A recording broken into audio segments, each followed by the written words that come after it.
Stop relying solely on bank loans. I want to walk you through 5 non traditional ways in which you can inject cash into your company that are specifically built for apparel businesses. Happy Monday. Good Monday morning. We're going to talk some Money Mondays here at the Business of Apparel. I've got something in my eye here. Let's see. Today, I want to expand on what we have been talking about for a little bit, which is fundraising for your apparel brand. And, we've been talking about a lot of the more traditional, mostly spoken about ways in which you can do funding, right? We've talked about bootstrapping a little bit. Last week, we talked about raising money from family and friends. Next week, we're going to talk a little bit about Kickstarters and crowdfunding. But this week, I wanted to kind of interrupt that just a little bit and kind of go through a few different ways in which you can bring cash into your apparel brand that are not widely talked about. I've actually had to do a little bit of research on these. So I have some notes today. If you're watching here on YouTube, you're actually going to see me reading from some notes instead of just like looking right at you. I really wanted to give you kind of some outside the box thinking options here. And so I have 5 different options that we want to go through. These are pretty unique to the apparel industry. So this should definitely be something for you to look into, something for you to research.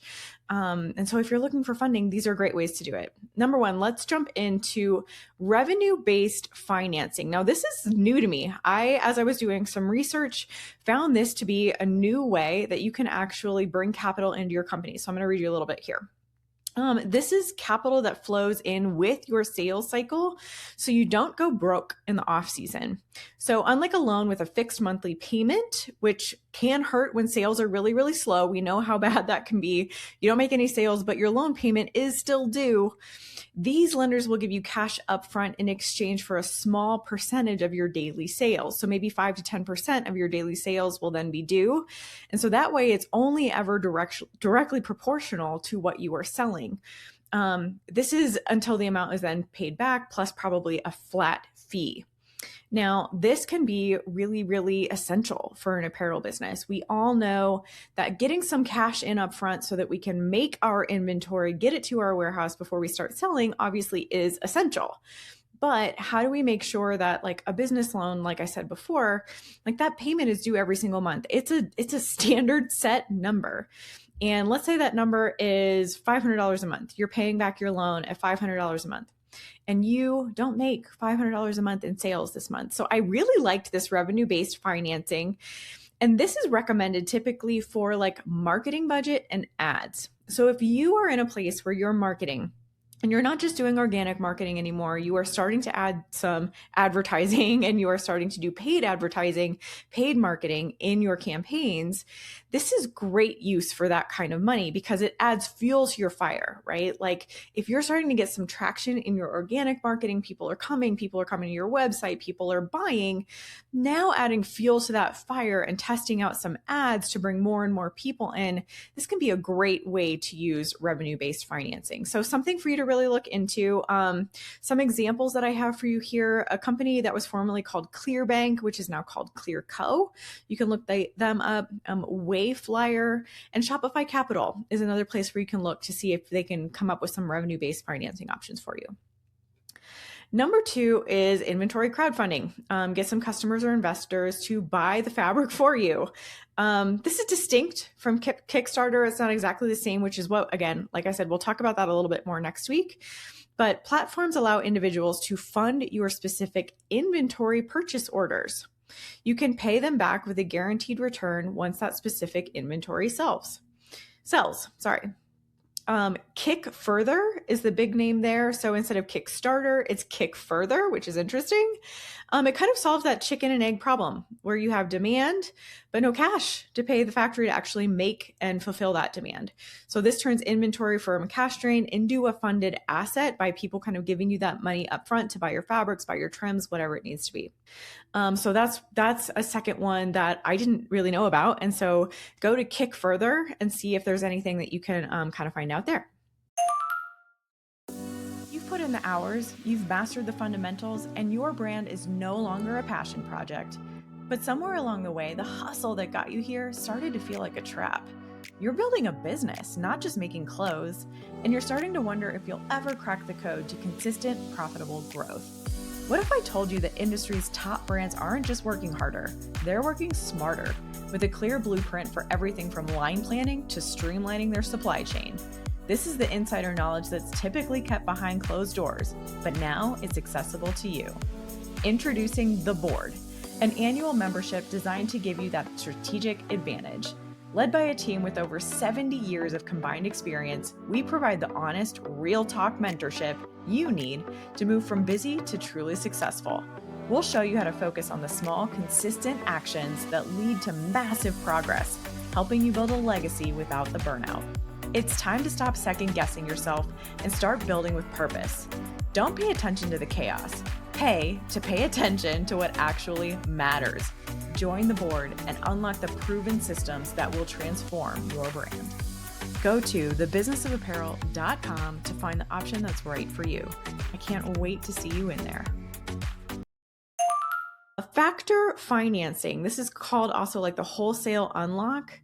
And so here, this is like how you can get paid for the order that Nordstrom paid for next season. Like they placed an order for next season. How do you get paid now? So if you sell wholesale to boutiques or department stores, they often won't pay you for 30, 60, or 90 days. Factoring involves selling that unpaid invoice to a third party. They give you about 80% of the cash today, and they collect the full amount from the retailer later. So wholesale orders can be really, really huge on cash drains. Like if someone orders 5,000 units from you, you have to figure out how to go make that 5,000 units, but they might not actually owe you any money until 90 days after you've even delivered it to them, which gives them the opportunity to sell it and start making some money. Factoring bridges that gap. So this is only for B2B though. So if you are only selling direct to consumer, you're not going to be able to do factoring or kind of this wholesale unlock, anything that's going to be able to help you there, because this is only for wholesale opportunities, because those factor companies will then want to get paid by the company who is buying from you, and D2C kind of doesn't apply there. The fourth one that I have been researching and kind of came across, and this is really interesting, negotiated vendor terms. Now, this is something that I always recommend should be in your vendor agreement. So if you don't have a vendor agreement, you don't have a contract in place with your manufacturer on how you work together, you know, what happens when shit hits the fan, what happens when they don't make your production right, I really recommend that you have a vendor agreement. And this is something that you could put in there. So this is the best 0% interest loan you'll ever get, and it's from your own factory. Instead of asking a bank for money, you're going to see if you can negotiate with your manufacturer to give you net 30 or net 60 terms. Not all of them will do this. Many of them are very savvy and they might not agree to these kinds of things, but you can always ask, especially if you ask in a friendly way and you're not trying to like bully them into this. This means that they will ship you the clothes and you don't have to write that check for 30 to 60 days.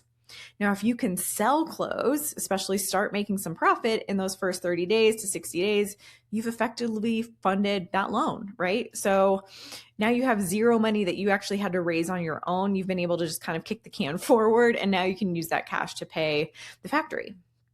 So a little suggestion here, I wrote this down too.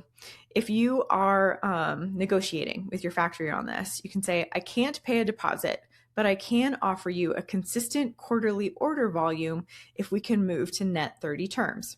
So that's always something that you can bring up. You can always negotiate around different terms, around different deliveries, around different promises that you're going to stay with them and you're going to order production over and over again. There are lots of great conversations that you can always have with your manufacturer that can help you financially.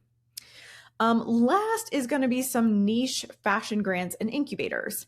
This is like where the fashion industry is unique in that it has a massive nonprofit support structure designed to find, quote, the next big designer. So if you think that's you, or you think that you could qualify for any of these, you can definitely apply. They often come with mentorship, which can often be more than the money, right? Like we all know, I was talking about this with the board, like when I watch Shark Tank and I'm watching them, give advice to the startups who are there asking for money, I'm always like, I wouldn't want the money. I would just want one of those sharks to come into my company and help me understand what it is that they've learned over their many, many years. And so that mentorship can sometimes even be more valuable than the cash that they're going to give you with that grant or that scholarship. It's kind of the same thing like with the board. Like, we really believe that mentorship that you're getting is 100% worth every single penny.